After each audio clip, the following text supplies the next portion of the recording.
नमस्कार, वंदे मातरम साथियों। मैं अतुल दुबे, संस्थापक स्वदेशी भारत अभियान से। और सबसे पहले अपने स्वदेशी भारत अभियान के राष्ट्रीय अध्यक्ष जितेंद्र पटेल जी का बहुत बहुत धन्यवाद करेंगे। और जबलपुर की टीम का पूरा धन्यवाद करेंगे, क्योंकि उन्होंने एक बढ़िया कार्यक्रम, एक वहाँ पे विरोध प्रदर्शन किया और लोगों को जागृत किया है अलग अलग स्वदेशी नीतियों पे, स्वदेशी मुद्दों पे। तो आपका बहुत बहुत आभार, धन्यवाद। इसी तरीके से राष्ट्र निर्माण के लिए स्वदेशी भारत अभियान के साथी और सभी साथी योगदान दें, ऐसा हम चाहेंगे। आज एक बहुत ही महत्वपूर्ण विषय पर वीडियो हम बनाने जा रहे हैं। जो उत्तर प्रदेश के साथी हैं, मडियाहूँ विधानसभा के लोग तो देखे ही देखे, उत्तर प्रदेश के भी साथी इसको ज़रूर देखें। होता क्या है कि जब कोई सरकारी योजना हम लोगों तक नहीं पहुंचती, तो ये समझिए कि उससे सिर्फ उसको घाटा नहीं होता जिसको उसका लाभ नहीं मिला, बल्कि उन सभी को घाटा होता है जो उस क्षेत्र के जो वहाँ उस क्षेत्र में जो रोजगार, स्वरोजगार, जो अपना बिजनेस, व्यापार, धंधा चला रहे। कैसे? देखिए, जितने भी सरकारी योजना है, ज़्यादातर गरीब परिवार या मिडिल क्लास परिवार या उन परिवारों के पास आता है जो एक बहुत ज़्यादा जिनके पास कमाई नहीं है। अब होता क्या है कि जब एक गरीब परिवार के पास या मिडिल क्लास परिवार के पास 1000 रुपये आता है, 500 रुपये आता है, तो वो क्या करता है, वो अपने बैंक में बचा के नहीं रखता, क्योंकि उनके पास इतने पैसे नहीं है कि उसको बचा के रखे। वो क्या करता है कि बाज़ार में जाता है, चप्पल खरीदता है, जूता खरीदता है, कपड़ा खरीदता है, राशन खरीदता है, नाश्ता करेगा, पानी पूरी, छोला समोसा आदि खाएंगे, या फिर बच्चों के दवाई वाई जो भी है उस पर खर्च करेंगे। तो ये जो खर्च होगा वो बाज़ार में जाएगा पैसा, और लोगों को इसका लाभ मिलेगा। एक तो ये होता है। दूसरा होता है कि आपको कोई सुविधा मिल गया, जैसे चिकित्सा, फ्री चिकित्सा सुविधा मिल गया, तो आपका वो जो वर्ग है उनका पैसा बचता है। तो वो जो पैसा बचता है, उस पैसे को वो खर्च करते हैं बाजार में। तो सरकारी योजना न मिलना भी अर्थव्यवस्था के लिए घाटा ही है। तो जितने भी साथी हैं जो ये वीडियो देख रहे हैं, जो समाज के लिए कुछ कर रहे हैं, उनसे निवेदन है कि प्रयास ये किया जाए सरकारी योजनाएं सही से सभी तक पहुँचे। बहुत सारी दिक्कतें हैं, हर सरकारी योजना में दिक्कत है। धीरे धीरे उस पर हम सुधार पे भी काम करेंगे, धीरे धीरे हम उस पर बात भी करेंगे। एक साथ सारी बातें नहीं हो सकती। हमारे हाथ में 2 पैम्पलेट है। ये उत्तर प्रदेश राज्य सामाजिक सुरक्षा बोर्ड यानी श्रम विभाग का ये है, और ये भी वही है, बस इसमें नाम क्या है, उत्तर प्रदेश भवन एवं अन्य निर्माण कर्मगार कल्याण बोर्ड। ये 2 हमारे पास है। श्रम विभाग का है, एक मोटा मोटा समझिएगा, श्रमिक करके रजिस्ट्रेशन होता है और श्रम विभाग की तरफ से होता है। उसमें तमाम योजनाएं श्रमिकों के लिए सरकार इस वक्त दे रही है। जागरूकता के अभाव में या सरकारी सिस्टम की लापरवाही से इन योजनाओं का लाभ हमें नहीं मिलता, हमारे लोगों को नहीं मिलता। और जो जनप्रतिनिधि हमारे यहाँ से चुने जाते हैं, जो ग्राम प्रधान हैं, जो बीडीसी हैं, या जो विधायक सांसद हैं, इनकी भी लापरवाही हम इसमें कह सकते हैं। क्योंकि अगर आप सिविल लगवा दें, श्रम विभाग का एक सिविल लगवा दीजिए और श्रम विभाग के जो अधिकारी हैं उनको बुलाइए, सारी योजनाओं को बताइए लोगों तक। तो इस तरीके से अपने कार्यकर्ताओं को, जो गांव-गांव स्वदेशी की टीमें, मतलब जो कार्यकर्ता है अलग अलग पार्टी के, सपा बसपा, वोट मांगने के लिए तो लोगों के पास जाते हैं, लेकिन सरकारी योजनाओं को उन तक नहीं पहुंचाते। अच्छा, कुछ लोग पहुंचाते हैं तो उसमें इतनी ज़्यादा दलाली और इतनी ज़्यादा घुसखोरी है, तो बेचारा वो सामने वाला परेशान हो जाता है। तो खैर, अब हम बात करते हैं कि योजना क्या है। ये दोनों पैम्पलेट को हम थोड़ा मिक्स करके करेंगे। कुछ योजनाएं ऐसी हैं जो डबल डबल हो जाएंगी, शायद 2-2 बार हम कह देंगे। और इसमें जो लिखा है वो सारी चीज़ें हम आपको बोल रहे हैं। हालांकि सरकार की तरफ से समय समय पर योजनाएं बदलती भी रहती हैं, लेकिन सबसे महत्वपूर्ण है कि जितने भी ये वर्ग हैं, मैं वर्गों का नाम लूँगा, कौन कौन से वर्ग हैं जो इसमें रजिस्ट्रेशन करा सकते हैं। तो जितने वर्ग हैं वो रजिस्ट्रेशन करा के रखें। जो भी योजनाएं आएंगी कम से कम उसका लाभ आपको मिलेगा। अब हम बात करेंगे कि वो कौन से कार्य करने वाले असंगठित कर्मगार श्रमिक हैं जिनका इस श्रम विभाग के तहत, श्रमिक के तहत रजिस्ट्रेशन होगा। हम एक एक नाम लेंगे और जो इसमें शब्द लिखा है मैं वही बोलूँगा। अगर किसी जाति का शब्द इस्तेमाल होगा जो हमारे क्षेत्रों में इस्तेमाल किया जाता है, तो आप बुरा मत मानिएगा। जो इसमें लिखा है मैं वही बात कहूँगा। देखिए, रजिस्ट्रेशन कराने में धोबी हो गए, जो दर्जी हैं, माली हैं, मोची, नाई। फिर छठे में आता है बुनकर, कोरी, जोलाहा। 7वां है रिक्शा चालक। 8वां घरेलू कर्मगार, जो घर घर जाके काम करते हैं। 9वां है कूड़ा बीनने वाले कर्मगार। 10वां हाथ ठेला चलाने वाला। 11वां फुटकर सब्जी फल फूल विक्रेता। 12वां चाय चाट ठेला लगाने वाले, 13वां है फुटपाथ व्यापारी, 14वां हमाल कूली, 15वां जनरेटर लाइट उठाने वाले, 16वां कैटरिंग में कार्य करने वाले, 17वां फेरी लगाने वाले, 18वां मोटरसाइकिल मरम्मत करने वाले, 19वां गैरेज कर्मगार, 20वां है परिवहन में लगे कर्मगार, 21वां है ऑटो चालक, 22वां है सफाई कर्मगार, 23वां है ढोल बाजा बजाने वाले, 24 टेंट हाउस पर काम करने वाले, 25 मछुआरा, 26 तांगा बैल गाड़ी चलाने वाले, 27 अगरबत्ती कुटीर उद्योग बनाने वाले कर्मगार, 28 गाड़ी वाहन, 29 घरेलू उद्योग में लगे मजदूर, 30 भड़बूजे यानी मुर्रा चना फोड़ने वाले, 31वां पशुपालन मत्स्य पालन मुर्गी बत्तख पालने वाले कर्मगार, 32 दुकान में काम करने वाले मजदूर जो ईपीएफ व ईएसआई में आरवत न हो यानी रजिस्टर्ड न हो,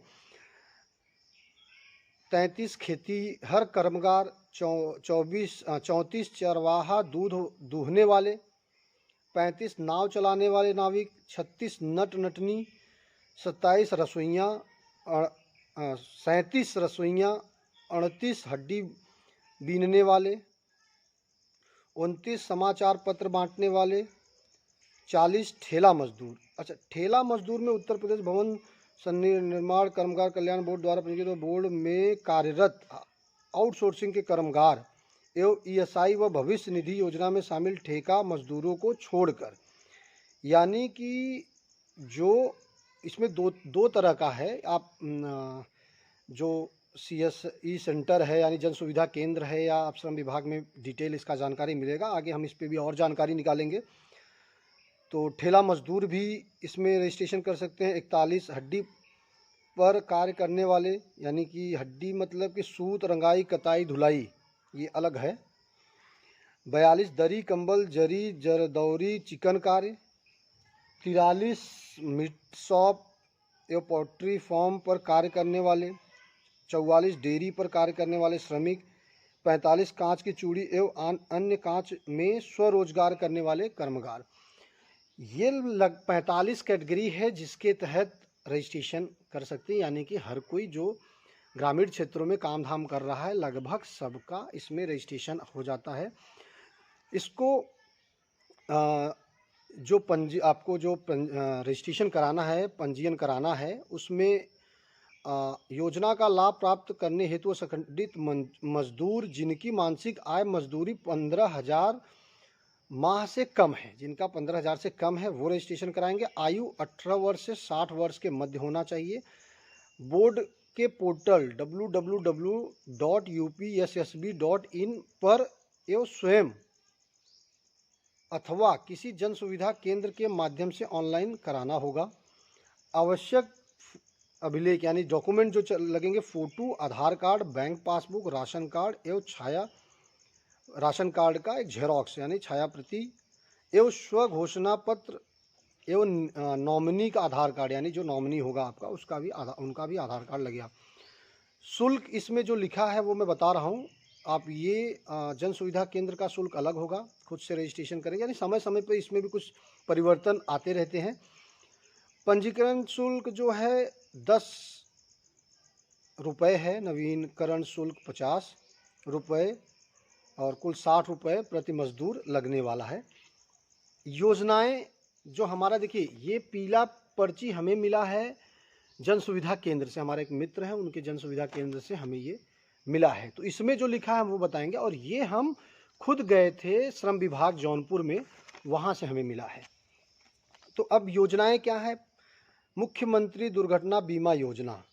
अब इसमें क्या है? दुर्घटना बीमा योजना में दुर्घटना के कारण मृत्यु एवं पूर्ण दिव्यांगता की दशा में अधिकतम 2 लाख की आर्थिक सहायता दी होगी। दूसरा, दिव्यांगता 50% से अधिक होने पर 1 लाख की आर्थिक सहायता दी जाएगी। यानी कि अगर आपकी मृत्यु हो गई या आप विकलांग हो गए, पूरी तरह विकलांग हो गए, दिव्यांग हो गए, तो 2 लाख, और अगर आप आधा विकलांग दिव्यांग हैं तो आपको 1 लाख रुपए मिलेगा।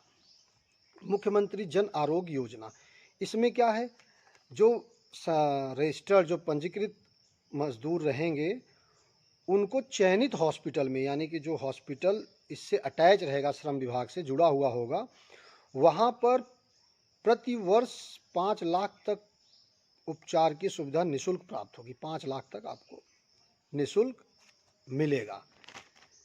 फिर इसमें आता है प्रधानमंत्री श्रम योगी योजना, मानधन योजना, यानी कि पेंशन योजना में कराए 60 वर्ष की आयु पर 3,000 रुपये प्रति माह पेंशन पाकर भविष्य सुरक्षित बनाए। मतलब ये पेंशन योजना है प्रधानमंत्री का। इसमें क्या पात्रता है? श्रमिक असंगठित क्षेत्र का मजदूर होना चाहिए, श्रमिक की आयु 18 से 40 वर्ष होनी चाहिए, श्रमिक की मासिक आय 15,000 से कम होना चाहिए, श्रमिक की ESI व PF व NPS का सदस्य न हो, आयकर दाता न हो यानी टैक्स ना देता हो। छठवां क्या है? अंशदान रूप 55 से 200 रुपये प्रति माह आयु के अनुसार, आपके आयु के अनुसार 55 रुपये से लेकर 200 रुपये के बीच आपको देना पड़ेगा और 60 वर्ष के बाद आपको 3,000 रुपये आजीवन मिलेगा जब तक आप जिंदा रहेंगे। एक तो ये है, एक है NPS ट्रेडर। पेंशन योजना में छोटे व्यापारी अपना नामांकन कराएं। ये पेंशन योजना का नामांकन है जिसमें आप क्या कर सकते हैं, समस्त लघु व्यापारी जिनकी आयु 18 वर्ष से 40 वर्ष के मध्य है, जो छोटे छोटे व्यापारी हैं, जिनका लघु व्यापारी ट्रेडर जिनकी वार्षिक टर्नओवर 1.5 करोड़ से कम है, आयकर दाता नहीं है, अंशदान रूप 55 से 200 रुपये प्रति माह आयु के अनुसार उन्हें भी देना है और उनको भी 60 वर्ष के बाद 3,000 रुपये मिलेगा। ये तो हो गया पीला पेपर जो हमें जन सुविधा केंद्र से हमारे मित्र ने दिया है। एक और हमें मिला था जब हम श्रम विभाग गए थे। हालांकि योजनाएं समय समय पर बदलती रहती हैं, इसमें कुछ योजनाएं बहुत बेहतरीन हैं और जो श्रमिक रजिस्ट्रेशन कराया होगा उसमें से पहली योजना मातृ शिशु एवं बालिका मदद योजना। जो महिला श्रमिक हैं उनको प्रसव के दशा निर्धारित न्यूनतम वेतन की दर से 3 माह के वेतन के समतुल्य धनराशि, यानी कि अगर महिला श्रमिक हैं तो 3 माह के बराबर उनको वेतन दिया जाएगा एवं 1,000 रुपये चिकित्सा बोनस दे होगा। पुरुष कामगार की उनकी पत्नियों को मातृत्व हित लाभ के रूप में 6,000 रुपये एक मुश्त दे होगा, यानी पुरुष जो श्रमिक होंगे उनकी औरतों को 6,000 रुपये मिलेगा। अधिकतम 2 नवजात शिशुओं के पौष्टिक आहार हेतु वर्ष में एक बार एकमुश्त लड़का पैदा होने पर 20,000 रुपये तथा लड़की पैदा होने की स्थिति में 25,000 रुपये तक शिशु की दर से देय होगा। मतलब आपको एक बार 20,000 रुपये और 25,000 रुपये, बालक होने पर 20,000 और बालिका होने पर 25,000 रुपये मिलेगा। प्रथम संतान लड़की होने पर अथवा दूसरी संतान भी लड़की होने पर 25,000 रुपये बतौर सावधि जमा जो 18 वर्ष के लिए होगा भुगतान किया जाएगा। जन्म के से दिव्यांग बालिकाओं को 50,000 रुपये बतौर सावधि जमा जो 18 वर्ष के लिए होगा भुगतान किया जाएगा। ये थोड़ा मैं भी कुछ कंफ्यूज हूँ इसमें, लेकिन मुझे ऐसा लग रहा है कि जो संतान है उनके नाम पे 25,000 रुपये शायद जमा होगा या कुछ ऐसा है। आगे स्पष्टीकरण दिया जाएगा इस पर।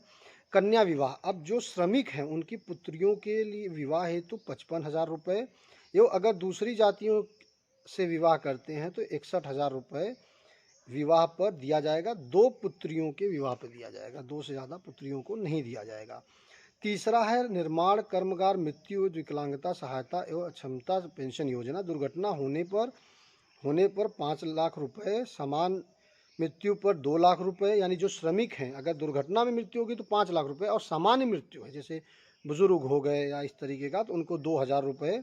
स्थायी अपंगता एवं पर, यानी कि अगर विकलांग हो गए स्थायी रूप से तो 3 लाख रुपये एवं आंशिक अपंगता पे 2 लाख, यानी कि छोटा मोटा अगर अपंगता है तो 2 लाख की आर्थिक सहायता एवं श्रमिक के पंजीकृत न होने की दशा में कार्यस्थल पर मृत्यु हो जाने पर एवं रुपये 50,000, अगर रजिस्ट्रेशन नहीं है तो 50,000 रुपये की आर्थिक सहायता दी जाएगी।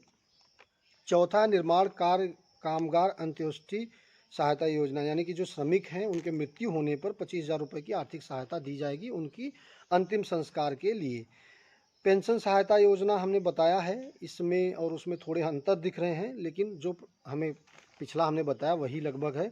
संत रविदास शिक्षा सहायता योजना, श्रमिकों के 25 वर्ष तक, पंजीकृत श्रमिकों के 25 वर्ष तक के अधिकतम 2 बच्चे, पुत्र पुत्रियों को कक्षा 1 से उच्चतर शिक्षा हेतु न्यूनतम 100 रुपये मासिक से रुपये 5,000 मासिक तक विभिन्न दरों से छात्रवृत्ति का भुगतान किया जाएगा। कक्षा 10 एवं 12 उत्तीर्ण बालिकाओं को साइकिल प्रदान किया जाएगा। जो रजिस्टर्ड हैं, अगर उनकी बालिकाएं अगर उत्तीर्ण करती हैं तो उनको साइकिल दिया जाएगा, ऐसी योजना में लिखा है। मेधावी छात्रों को पुरस्कार दिया जाएगा, यानी जो मेधावी छात्र हैं, जो पढ़ने में अच्छा है, कक्षा 5 से लेकर उच्च शिक्षा हेतु रुपये 4,000 से लेकर 22,000 तक वार्षिक छात्रवृत्ति मिलेगी। चिकित्सा सुविधा योजना, पंजीकृत विवाहित निर्माण श्रमिक को प्रतिवर्ष 3,000, अविवाहित को 2,000 प्रतिवर्ष चिकित्सा योजना भी मिलेगा। गंभीर बीमारी सहायता योजना, अब इसमें जो हमने बताया पीछे कि हृदय शल्य क्रिया, गुर्दा का प्रत्यारोपण, लीवर, ऐसे करके बहुत सारी गंभीर बीमारियां हैं। मैं फिर से नाम ले लेता हूं क्योंकि आप समझ जाएंगे कौन कौन सी बीमारी है। हृदय की शल्य क्रिया, यानी कि आपका हार्ट का कुछ ऑपरेशन होता है, गुर्दा का प्रत्यारोपण, किडनी हो गया, लीवर हो गया, अगर आपका कोई भी ऑपरेशन सर का होता है, रीढ़ की हड्डी का अगर आपका हो गया, घुटना बदलना हो गया, इसके बाद कैंसर का इलाज, एड्स का इलाज हो गया, आँख की अगर आँख का ऑपरेशन है, पथरी की ऑपरेशन है, अपेंडिक्स का ऑपरेशन होगा, हाइड्रोसील, महिलाओं में होने वाले स्तन कैंसर, सर्वाइकल बच्चेदानी में कैंसर हो गया, ऐसे करके बहुत सारी गंभीर बीमारियों में सरकारी संस्थान, सरकारी मेडिकल होने की गए व्यय की 100%, मतलब आपका इलाज सरकारी, यानी जो हॉस्पिटल में आपका इसका इलाज किया जाएगा और जो भी खर्च होगा वो आपको दिया जाएगा। इसमें कुछ कन्फ्यूज़न ज़रूर है, लेकिन बहुत सारी योजनाएं चल रही हैं। इसके अलावा आवास योजना है, यानी कि जो श्रमिक हैं उनके आवास के लिए, उनके आवास की मरम्मत के लिए, शौचालय के लिए एक मुश्त पैसा दिया जाएगा। कौशल विकास तकनीक है, आवासीय विद्यालय योजना है, निर्माण श्रमिक भोजन सहायता योजना है, सौर ऊर्जा सहायता योजना है, शौचालय सहायता योजना, 15 योजनाएं इसमें हैं। बहुत ही महत्वपूर्ण कई चीज़ें तो बहुत है, जैसे कि मातृ शिशु, कोई किसी को बच्चा होता है, या विवाह का हो गया, या शिक्षा का हो गया, ऐसे करके बहुत सारी अच्छी योजनाएं हैं। तो जो भी हमने शुरू में वो उन वर्गों का जो श्रमिक हैं, जो हमने नाम लिया था, लगभग कुल 45 वर्गों का हमने जो नाम लिया था, इस वर्ग से जितने भी भाई बंधु बहन माताएं हैं, आप सब अपने वेबसाइट से जाके कर सकते हैं, कराइएगा। नहीं तो किसी भी जन सुविधा केंद्र में जाइए, उनको बताइए, वो उनके पास जानकारी होगा तो वो रजिस्ट्रेशन करेंगे। इसका शुल्क, सरकारी शुल्क 60 या 80 रुपये इसी के बीच में है। और इसके अलावा जो वो जन सुविधा केंद्र वाला है, वो जो भी ऊपर से लेगा वो सारी चीज़ें हैं। इसके अलावा मड़ियाहूं विधानसभा के गांव-गांव में हमारे लोग जा रहे हैं और हम भी इस पर काम करेंगे। एक अलग से टीम तैयार करेंगे जो श्रमिकों से बात करेगा, उनको समझाएगा, क्योंकि बहुत सारे लोगों तक हमारा ये वीडियो नहीं पहुंच पाएगा। तो उन तक हमारे लोग पहुंचेंगे, समझाएंगे, बताएंगे और उनका श्रमिक रजिस्ट्रेशन हम लोग खुद करवाएंगे। हालांकि जो शुल्क होगा वो उन्हीं को देना पड़ेगा, क्योंकि निःशुल्क की आदत बहुत बेकार है। तो ज़्यादा से ज़्यादा शुल्क देंगे तो अच्छी बात है, ज़्यादा से ज़्यादा मतलब जो शुल्क है। और इसके अलावा देखिए, ये कोई जाति आधारित योजना नहीं है, ये उत्तर प्रदेश की योगी जी की योजना है, बहुत बेहतरीन योजना है, सबको लाभ है, मतलब इसमें हर वर्ग का लाभ है। जो गरीब वर्ग है, जो मिडिल क्लास है, उन सबको लाभ है। सभी इसमें रजिस्ट्रेशन कराएं। और जो उठ के ठेकेदार आएंगे आपके पास, अगर वो इस पे बात नहीं करते हैं या कोई भी सरकारी योजनाओं का आपके साथ रजिस्ट्रेशन नहीं कराते हैं या आपको उसका लाभ दिलाने पर प्रयास नहीं करते हैं, तो आप उनसे ज़रूर सवाल पूछिएगा और उनके कहने पे वोट मत दीजिएगा। जो आपको अच्छा लगे वही वोट दीजिएगा। और 15 अगस्त से जो हमारी यात्रा, स्वदेशी स्वाभिमान यात्रा शुरू हो रही है, वहाँ पे हम इन चीज़ों का जिक्र लोगों से करेंगे और जो पात्र व्यक्ति हैं उनका रजिस्ट्रेशन पे हम लोग काम शुरू करेंगे। बस यही बातें आपको कहनी थी। धन्यवाद। जय हिंद, वंदे मातरम। इस वीडियो को ज़्यादा से ज़्यादा शेयर भी कीजिए, लोगों तक पहुंचाइए। बहुत सारे श्रमिक वर्ग हैं जिनके पास ये यूट्यूब या व्हाट्सएप या एंड्रॉयड फ़ोन नहीं है, तो उन तक भी ये वीडियो पहुंचाइए। मड़ियाहों को आदर्श बनाना हमारा संकल्प है और हम चाहते हैं आप भी इसमें योगदान दीजिए। चाहे आप सोशल मीडिया के माध्यम से योगदान दीजिए, चाहे आप ज़मीन पर एक रविवार दीजिए, महीने का एक रविवार दीजिए, सप्ताह का एक रविवार दीजिए, जैसे भी करके इस मुहिम में हम आपका साथ चाहते हैं। धन्यवाद। जय हिंद।